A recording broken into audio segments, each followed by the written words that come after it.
যাবে যাবে সবাই যাবে, যাবে যাবে সবাই যাবে, কাকুও যাবে, পিসিও যাবে।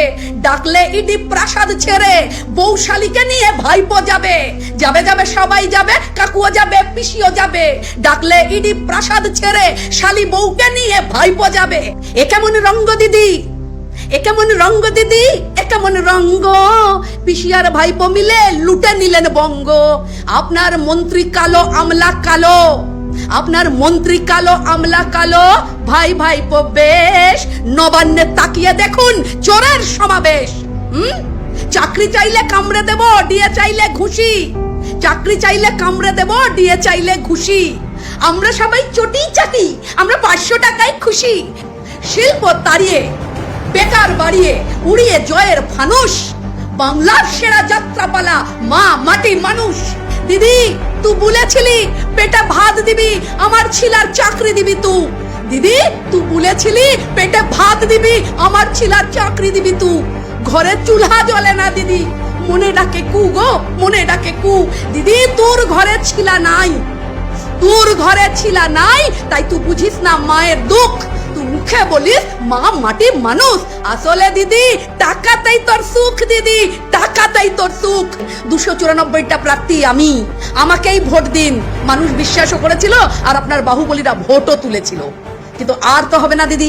2016 সালে অন্তত মায়েরা এটা দেখেনি যাতে তাদের ছেলে মেয়েগুলো রোদ্দুরে বসে পুড়বে আর আপনি পুলিশ লেলিয়ে দেবেন। এই দিনটা দেখেনি, এই দিনটা তারা দেখেনি যে চাকরিগুলো বিক্রির টাকায় আপনার নেতাদের বান্ধবীদের ঘর থেকে কোটি কোটি টাকার পাহাড় বেরোবে। এই দিনটা দেখেনি দিদি। এই দিনটাও দেখেনি যে আপনার নেতার সমস্ত নেতারা তাদের কাউকে 50 লক্ষ টাকা ধার দেবে, কাউকে 40 লক্ষ টাকার গাড়ি দেবে। এই দিনটাও বাংলার মায়েরা দেখেনি দিদি। তাই ও নাটকটা 16তে হয়েছিল, এই নাটকটা 23-এ হবে না।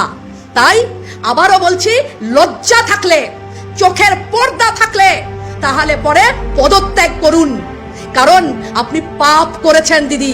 যে অন্যায় শাস্তি দেবার কেউ নেই সেটা পাপ, সেটা অন্যায় নয়। তাই আপনি পাপ করেছেন। আপনার দল তৃণমূল পাপী। আপনার নেত্রীর গোটা শাড়িটা জুড়ে দুর্নীতির গন্ধ, গন্ধ বেরোচ্ছে, দুর্নীতির পচা গন্ধ। উত্তর দিন মাননীয়া, কেন আমার ছেলের চাকরিটা খেয়েছেন আপনি? উত্তর দিন মাননীয়া, কেন আমাদের ছেলে মেয়েগুলো রাস্তায় বসে রয়েছে? উত্তর দিন মাননীয়া, কেন আপনার দুর্নীতি, আপনার সন্ত্রাসের জন্য গোটা পশ্চিমবঙ্গ আজকে তলানিতে এসে পৌঁছে গেল?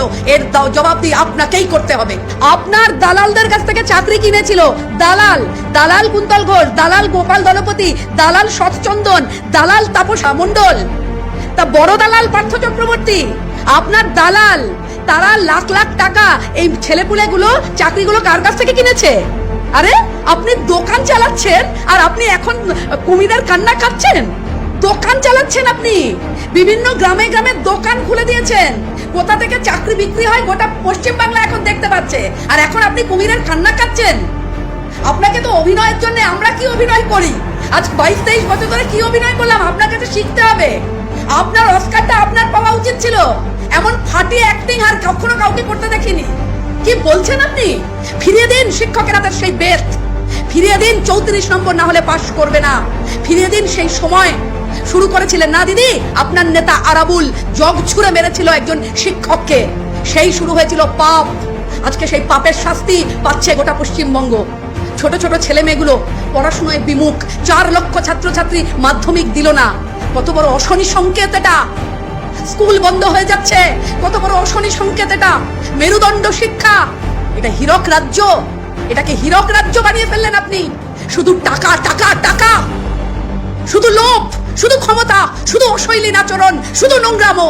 আরে এটা বলছেন না তো যে চাকরিগুলো যে কিনেছি, চাকরির টাকায় ভর্তি হয়েছে, চাকরির টাকায় আপনার নেতারা বান্ধবী পুষেছে, চাকরির টাকায় আপনার কেউ কেউ কাউকে 40 লক্ষ টাকার গাড়ি দিচ্ছে, চাকরির টাকায় কেউ কেউ 50 লক্ষ টাকা ধার দিচ্ছে।